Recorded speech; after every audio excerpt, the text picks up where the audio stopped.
The Spotrac Podcast today brought to you by Better Edge, your home for the Spotrac Bracket Challenge. Mike is in it. I am in it.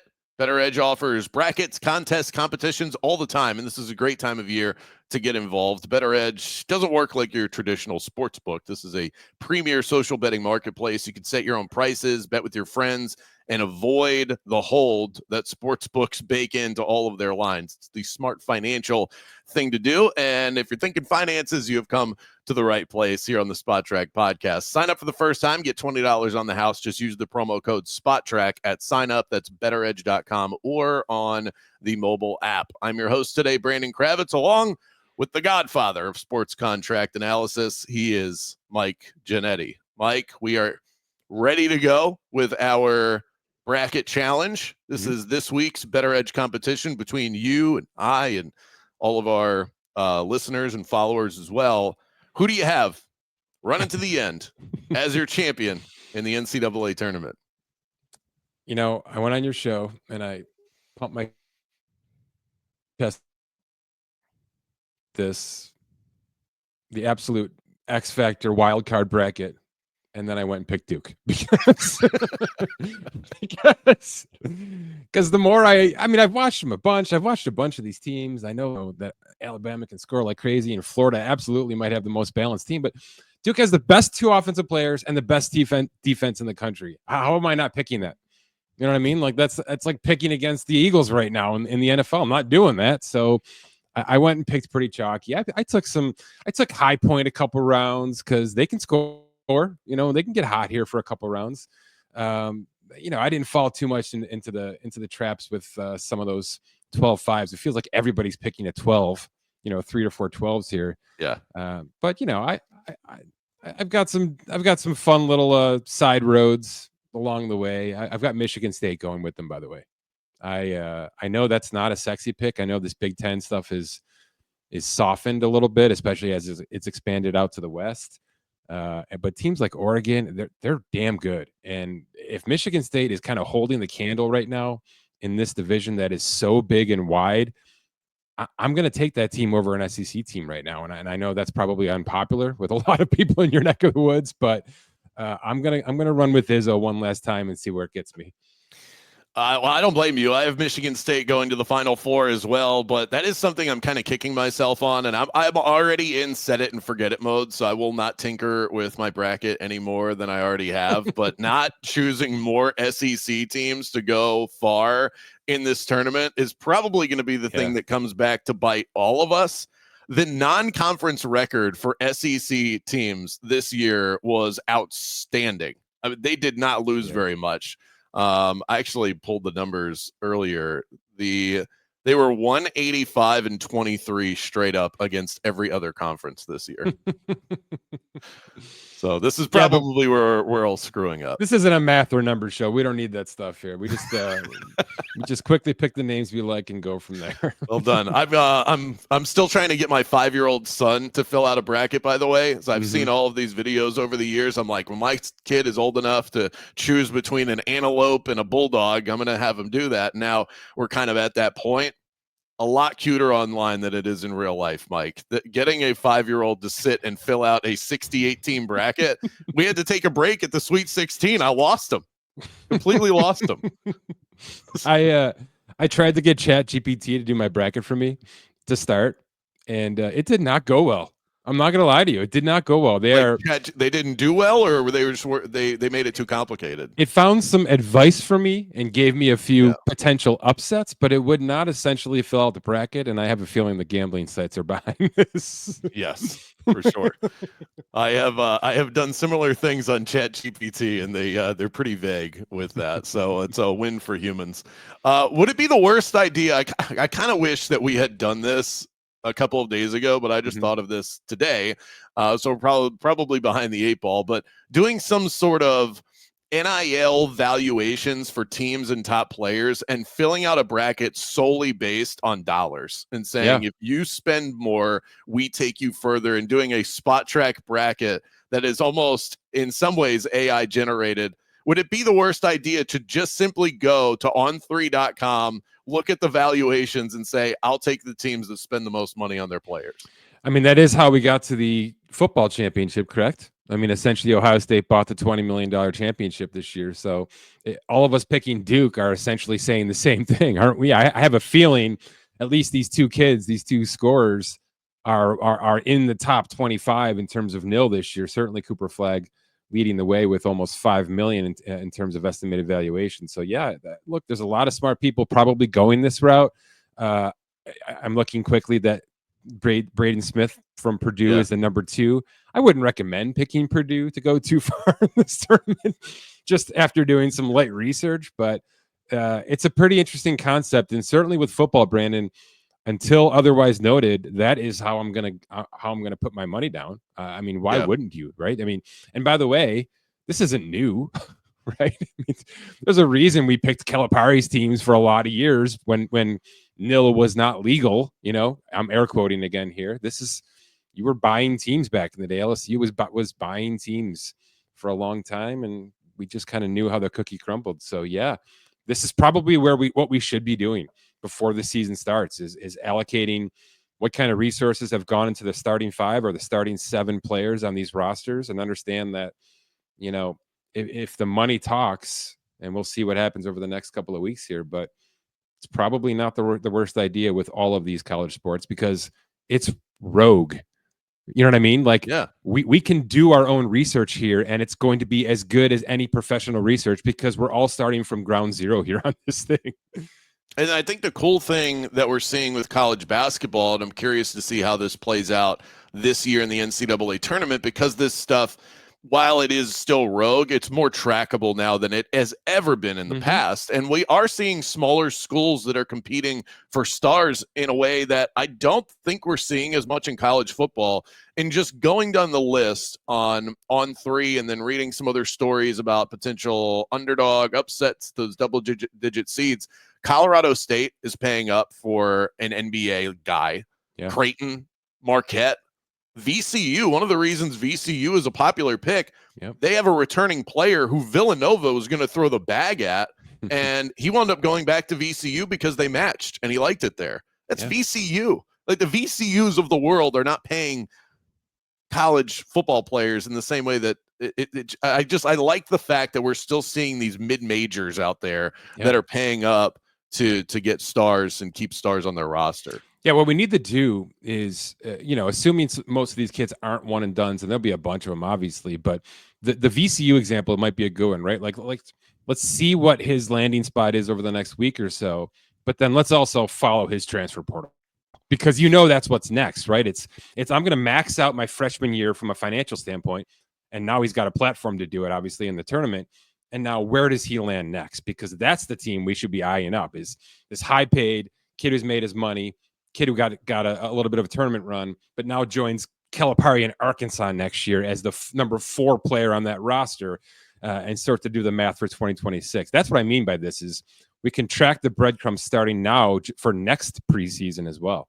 Absolutely. I think Danny Wolf, the big man for Michigan, is a good example of that. He was in the tournament last year for Yale. Yale upset Auburn. Now everybody's excited about Yale again. Well, their best player plays for Michigan. And these are the kind of things that you definitely have to track when you're filling out your bracket if you want to have any success. And as I say that, I'm sure by the time you're all listening to this, my bracket will be completely ruined.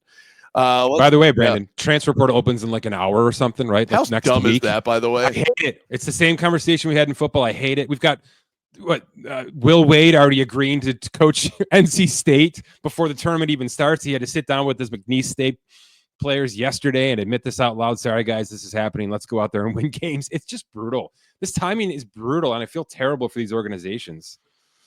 Yeah, and when we saw West Virginia's coach take the job at Indiana, he was apparently holding his kid out. Who's the kids on the team, and he knew he was going to take this job. Hey, let's just sit you on the bench. They end up getting screwed in the whole bracket process, and UNC gets through. It's a mess. There's a lot to figure out. Let's transition to the NFL. Danielle Hunter and the Texans agreed to a 1-year deal, $35.6 million contract extension. The Texans seem to be doubling down on the roster that they built last season. Do you like what Houston's doing right now? I do. I don't think they did enough last offseason. I thought they were sort of resting on their laurels a little bit. And it seems that they're much more aggressive this time around. not so much with the older veterans, but more of like impact depth players. So this is a couple of things. This Danielle Hunter situation. It's a little bit of back pay because they certainly underpaid him, can bring him in, and now having seen where even the age 30 edge rusher is getting paid now with Myles Garrett and Max Crosby and eventually here Trey Hendrickson. This is just a bit of a pot sweetener. They're going to move some money around over a 3-year process. It's going to be a really nice uptick. This is like a 15 sack player per year. And with Will Anderson on the other side of that line, it's a really formidable 1-2 punch and a roster that I think is markedly better than it was in 2024. But that's resting on the fact that CJ Stroud can turn back into Superman a little bit here, because it was a bit of a regression year for him for sure. And we saw one of his top wide receivers from last year taking a meeting with the New England Patriots, and Tank Dell, I don't know when he's going to be available. So perhaps this is a step back year. I think last season, a lot of people expected more from Houston. They did make a couple of moves. They added Hunter. They added Joe Mixon. They added Stephon Diggs, and they were kind of the free agent darlings in some ways, especially from my world in the fantasy football department. But it seems like they could take a step back. Good news for them is their division still stinks. It's not a great wide receiver draft, but there are wide receivers in this draft, and I would expect them to be in on something like this. Now, they've got to rebuild this offensive line because they gave up on 4 out of the 5 players over the last couple of weeks via trades and releases. They slowly started to punch that back a little bit. I think they signed Cam Robinson yesterday, probably the starting left tackle for 2025, but probably a more boring draft than a lot of the Texans fans want, which is a good thing. They're going to formalize that offensive line with some young guns, and maybe they're one of those late trade teams, possibly for a Brandon Ayuk type player to formalize the weapons as they head toward camp. You're going to bring up Brandon Ayuk until this man gets traded. They're telling us they want to trade him. They're not even being shy about it anymore, right? I mean, they're just they are all Ricky Pearsall right now. And Juwan Jennings, he's still on the roster, right? He was great last year. I think that like having someone like that, a veteran presence that was able to really shine without Debo and Brandon Ayuk, probably helps them make some of these decisions.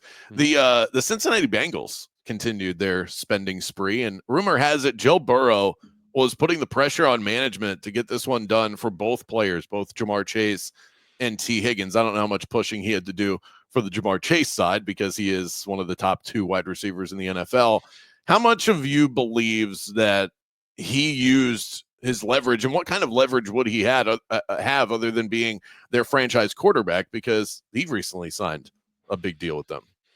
Just no question that he was vocal about it, and I'm sure he was vocal about his, his desire and maybe his requirement to have these players enfold. That didn't mean that T. Higgins specifically needed a multi-year contract. I mean, they certainly could have put their foot down and kept him on the franchise tag for 2025, and I don't think too many of us would have gawked at it. In fact, just in going back and forth with his agent Tory Dandy a little bit, there was a pretty big sense heading into February that T. Higgins was going to get traded, that the plan in Cincinnati was slap this second tag on him and take offers. And I believe offers were made, maybe not, to the maximum level, but I do think at some point in time that script changed. Now, what was that? Did it have to do with the trade offers lacking a little bit? Did it have to do with Burrow putting pressure on them? Did they start listening to the crazy people like us that are saying, you have no defense, you better have an offense, or rip this whole thing apart? Or did we get to a point where Joe Burrow and his camp said, we're on the clock here. He's already been injury prone. He's got 4 years of guarantees left. It's a rolling option bonus structure that's very easily traded. I'll put that out there. And he could very much have said, if you don't figure this out within the next 12 months, we're going to be talking about different things next March. And certainly they've put their foot down with these 2 players. We'll see what happens with Hendrickson. It seems like that's going in a positive direction as well. So you and I have talked, this was not a bad team last year. They had a terrible start. Burrow continues to be injured in August and September, which sort of derails their whole ramp-up process. And if they can avoid that, this year specifically, they're going to be one of these top 4 AFC teams again, because these 2 guys, in terms of weapons, are back in the fold. But it's a heck of a lot of money to put down all at one time. I'm avidly against this. I am a stagger more roster construction process guy. And I think they kind of screwed the pooch on this a little bit.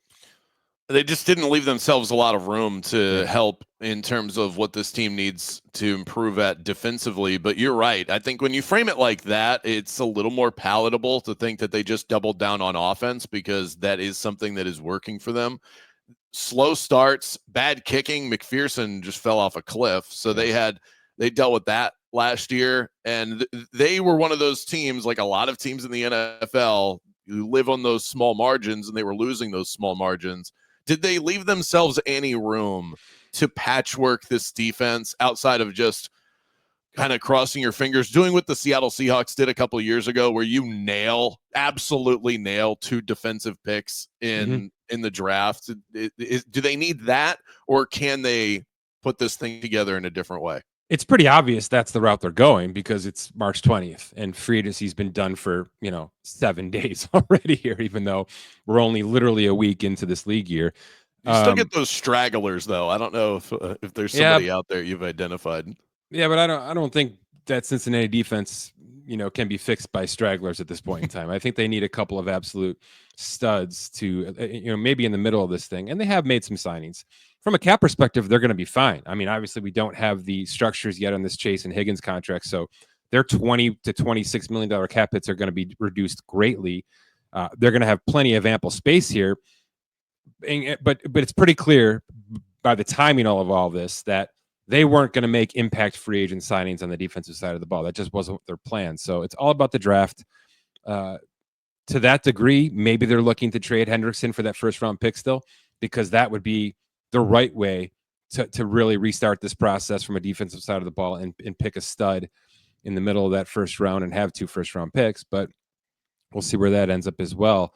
I want to piggyback a quick situation with this before we get out of here.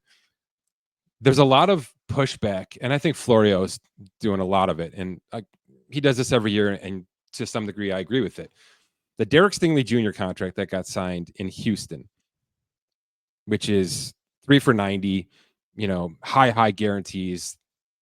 In terms of new money, historic in terms of everything across the board. It's a big-ass contract. But this is year 4 of his rookie deal, so there were 2 years remaining. There was a year 4 plus the 5th-year option, which they're assuming was vested, which comes out to 5 years, $113 million, okay? And there's this fight going on with these insiders, and I'm quoting that, with the insiders that, we shouldn't be reporting it as the new money. We're letting the agents dictate what the numbers are. This is actually a 5-year contract. We're missing the point, okay? We're missing the point. Stop trying to rank and historic, and stop with those, and understand that Derek Stingley Jr. signing this contract now is the best move for everybody, including Houston. And the fact that Jamar Chase was not signed after his 3rd year is the real problem. These are the 2 things we should be comparing. Okay, Jamar Chase should be on a 5-year contract right now, not a 4-year contract. He should be on a 5-year contract. T. Higgins is on a 4-year contract because he's extended 4 years out of his second franchise tag. Stingley Jr. is going to have 3 years fully guaranteed, probably a chance to get that 4th year, and he's going to be 28 years old, looking for his 3rd contract when cornerbacks are making $45 million a year at that point in time. Not to mention, Houston gets 5 years to spread out all of this cap and all these high guarantees and all these numbers that the agent wants you to talk about. We got to stop focusing on what's real and what's not in terms of what the agent's trying to tell us. It's all real. It's just how you're interpreting it. You know what I mean? Are you looking at new money? Are you looking at total value? To me, the only thing that should matter is go to Spotrac and look at the potential outline. Okay. If you want an actual, we built it for that reason. We built it to give you a reality check on it, but all of it's real. What's new, what's old, what's full, what's total, what incentives. It's all part of the process. So I don't want to kill the people that report this stuff too much. I want the idea that Stingley signing now is good and what teams should be doing. And by the way, what the Eagles always do. Okay. They always do this. Devontae Smith was not a highly touted number 2 wide receiver when he signed his contract. They did it anyway. They made him the highest paid number 2 wide receiver in football. Okay. To some degree, Miami has done this and it's backfired a little bit because Tua can't stay healthy. But the signal should be here that Houston's making good strides with this stuff. and Cincinnati's still behind the 8 ball, and that's going to bite him at some point in time. And so you're saying, just to kind of tie a bow on that whole point, that the beauty in this and the win that we should be discussing is that the Texans got ahead of this rather than behind it. Yeah. Is that right? Contract, and it's being misreported as a 3-year extension is not the overall point that should be taken away here. It's that Stingley Jr. was signed as early as humanly possible because he's an all-pro cornerback, and A, he deserves the contract now. B, every month you wait is going to make it more expensive for you, as Cincinnati just found out, because Jamar Chase was probably a $34 million wide receiver this time last year, and now he's $40.25 million. That's just the fact of the NFL. It's an absolute locomotive that you can't stop with this money right now. So good for Houston. Good for them getting a 5-year deal to work with from a salary cap perspective. And good for Derek Stingley Jr. getting in now so he can get out by 28 and sign another historic contract at that point in time. It's just, don't get caught up with the semantics too much. Like let sites like ours tell you what you need to hear. And instead of fighting the reporting, just understand this is a very smart decision by everybody involved. That's it. It's an important detail, and this is why we run to Spotrac.com for all this sort of information. You detailed some of the new information that you got for some big deals signed within the last couple of weeks. Myles Garrett with the Browns, Chris Godwin with the Bucks, Harold Landry now with Mike Vrabel and the New England Patriots, Josh Sweat, one of my favorite, probably my favorite free agent signing with the Arizona Cardinals that I actually think are sneaky dangerous in the NFC West, a division that all of a sudden feels wide open. Is there anything that you learned from the details of these contracts that you want to share with the audience? For the most part, I'm going to be the biggest hypocrite in the world. For the most part, most of these initial reports are a little high, right? Oh, come on, Mike. No, not at a time like this. Because they include all the incentives, because they're giving you the max value, which is perfectly fine. That's never going to change. You know what I mean? Never. They're selling a car here, and sometimes that car is a little used, and they got to make it sound better than it is. So any number you see on Spotrac in terms of what the contract term is the base value. Okay, it's what they can make without overachieving. But then if you go down to the details, we've got all the incentives broken out and the per game bonuses and everything else that comes with it. So yeah, there's a lot of contracts, big and small, that have been fully detailed on Spotrac over the past 72 hours. And I'm not finding the time to go and tweet all that information. I'll get there and I'll write some reports up with some of the greatest hits and things like that. But if you are, team oriented, just keep an eye on your team pretty much every 3 to 4 hours, because I'm making small and big updates as soon as this stuff becomes available to us. And by the way, that includes all the nitty pick stuff that, I'm Pro Bowl bonuses and all this stuff that matters at the end of the day. We're getting ahead of it right now so that we can just enjoy ourselves when the season gets here. All right, we're going to get to our quick hits a little early because I have a few things I want to rattle off with you and some really interesting stuff. The Vikings took themselves out of the Aaron Rodgers business. They have reportedly stopped taking calls on J.J. McCarthy as well, so they're going to move forward with him, as they should. He was a top 10 draft pick last year, and in the very limited, meaningless action that we saw from J.J., he looked pretty good in the preseason. Where does this leave Aaron?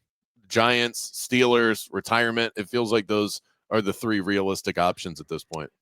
Maybe. It leaves Aaron, I think, exactly where he wants to be, which is there's not a single team right now, I don't believe, that's going to make him the guy, because the Giants can't. This guy's 41 years old. They know they have to turn the leaf quickly. Pittsburgh's got to turn the leaf quickly. Cleveland's probably going to draft somebody to turn the leaf, but maybe not. So here's my read. I'm going to give you 2 sides of the story quickly. The Minnesota stuff, I'm not sure this is about Aaron Rodgers as much as it's about J.J. McCarthy. You've got to give McCarthy at least the spring and maybe the summer to be the guy. And if you sign Aaron Rodgers today, that goes away 200%. It is now Aaron Rodgers' team. J.J. McCarthy is another afterthought. He is pushed down to the bottom of the roster. Even if he's taking the first reps, nobody's going to care. You know what I mean? Now, it may get to the point where there's a competition and then the media soaks that up, of course, but you can't do that to J.J. McCarthy right now, because you're trying to figure out if he's your week 1 starter, if he's fully healthy, if he's fully capable, if he has the offense under his belt. You just can't have Aaron Rodgers and the cloud that comes with him on this roster wearing purple at this point in time. And by the way, Rodgers doesn't want to be there anyway. He doesn't want to show up till August 1st. We know how this works. So I do think that Minnesota and Aaron Rodgers can still coexist, but not until August. You know what I mean? So there's probably been some sort of handshake that says, look, if something else comes up, we get it. You got to go do it. But we may need you in August if things don't look 100% for us with JJ as we ramp up towards training camp and towards week 1. So I'm going to leave that there. Here's the thing, right? I don't know that Pittsburgh and the Giants are really strong candidates for Aaron Rodgers. I'm going to leave them at the bottom of this list for a couple of reasons.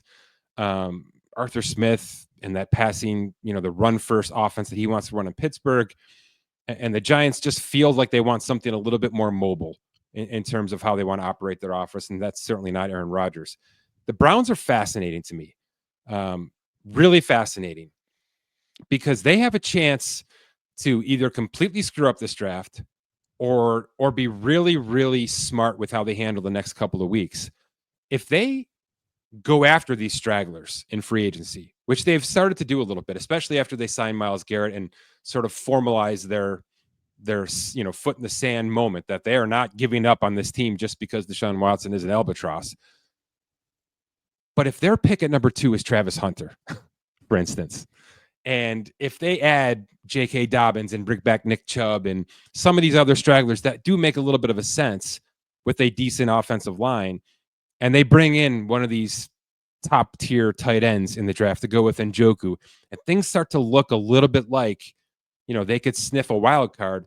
This is now a really nice drop-in moment in June after the draft for Aaron Rodgers on a 1 or 2 year basis. So there's that I think we could have in our back pocket.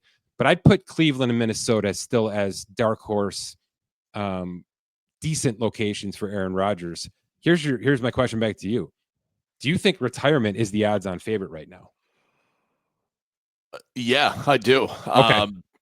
Because I think I would actually put the Steelers as the odds-on favorite, but it would be very close to.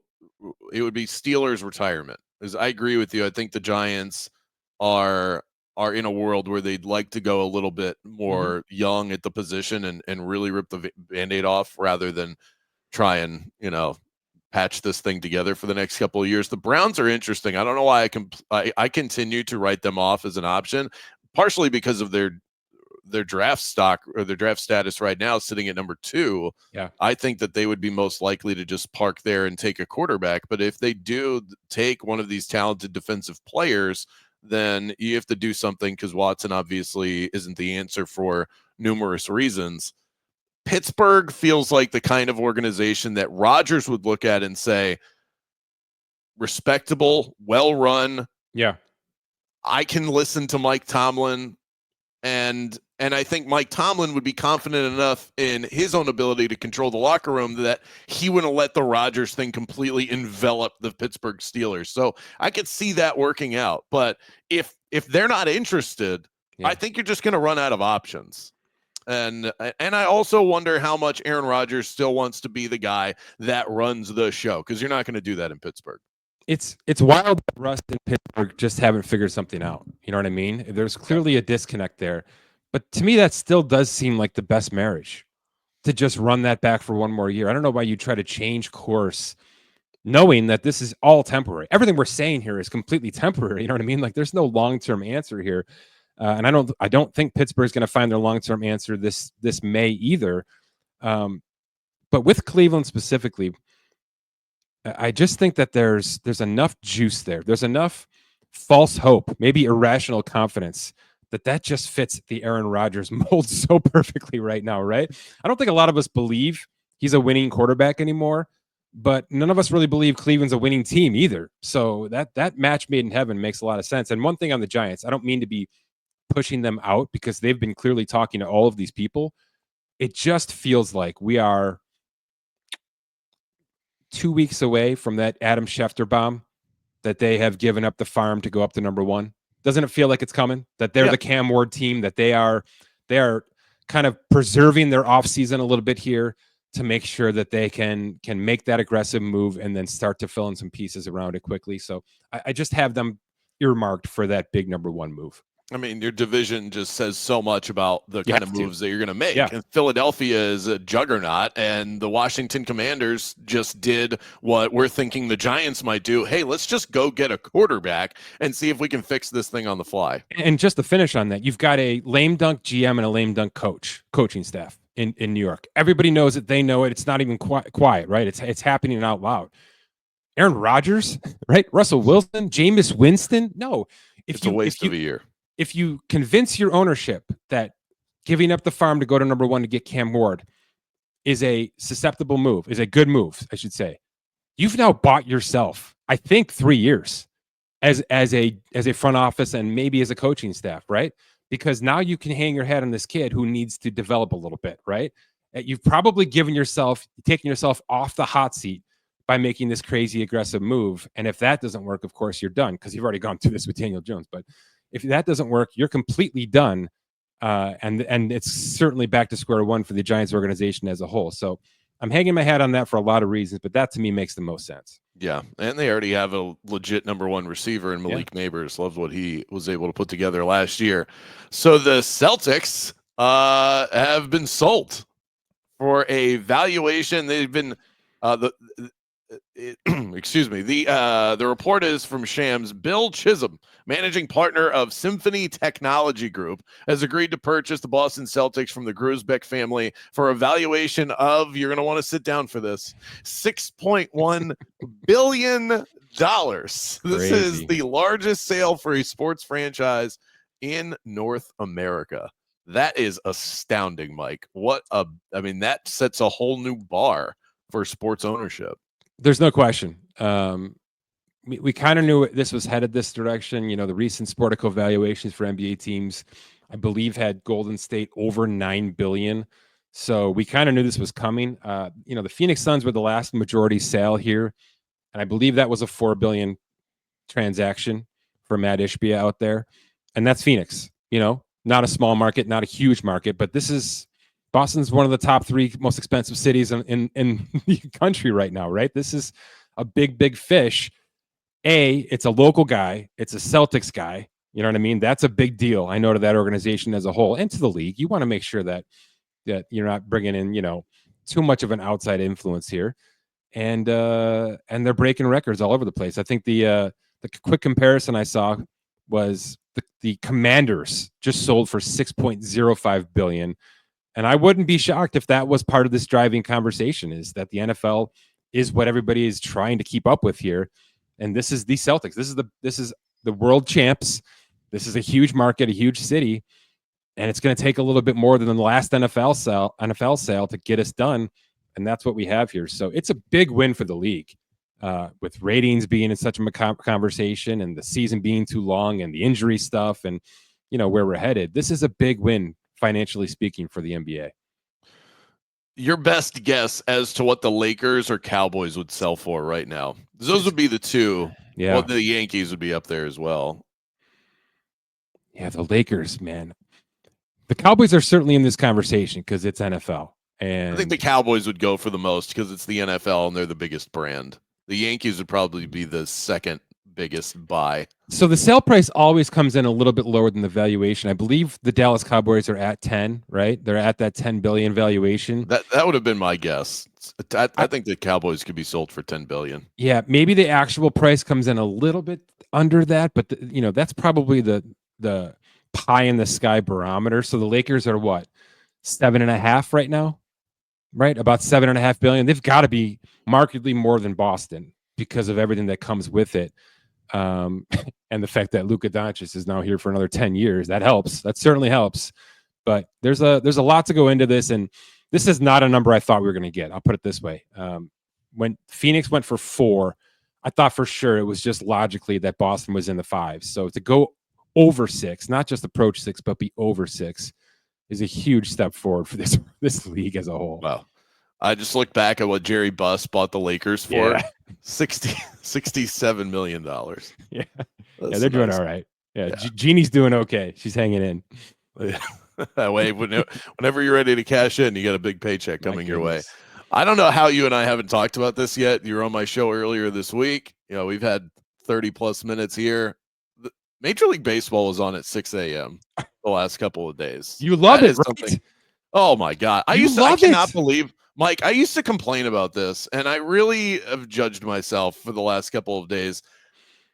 I don't know what it is. Maybe I'm getting older. I don't know, but I have loved sitting there with my morning cup of coffee, watching Major League Baseball games that matter. It's awesome for Tokyo. It's awesome for fans here, for us on the East Coast. They get to sit and watch that as soon as we wake up. It's been incredible, and I'm honestly, I miss it already. Okay, so obviously I'm with you because big baseball guy, but two points to make here. Number one, it helps that the stadium's packed. Okay, that would not be the case if we were waking up at 7 a.m. for the Sacramento Athletics versus the Los Angeles Angels of Anaheim. So you wouldn't have that same quite experience. However, this is I believe fully this is why English Premier Soccer in America is so popular. It's the timing of it. It's the scheduling, being able to wake up with a cup of coffee or on the West Coast, with some lunch at times, and being able to enjoy soccer. I don't even think people care about soccer. They want something live that has a packed stadium, that is raucous, that is at times violent to be on in their lives in the background, while they're waking up and their kids are running around the house.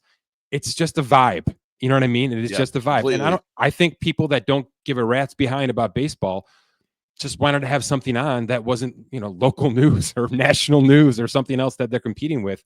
So it really is something. They could do this on Sundays. They've done 11 o'clock games on Sundays. They could go earlier on Sundays if they wanted to do this with more international series, and it would be successful. And by the way, the NFL's doing this, right? They're throwing 9 a.m. games at us, and we're certainly getting up for those. Well, I mean, and think about the magic of the teams that were involved, the Dodgers and the Cubs, massive brands. Then you start to look at the individuals, Japanese players all over the place, and Shohei Ohtani, who is basically a god over there.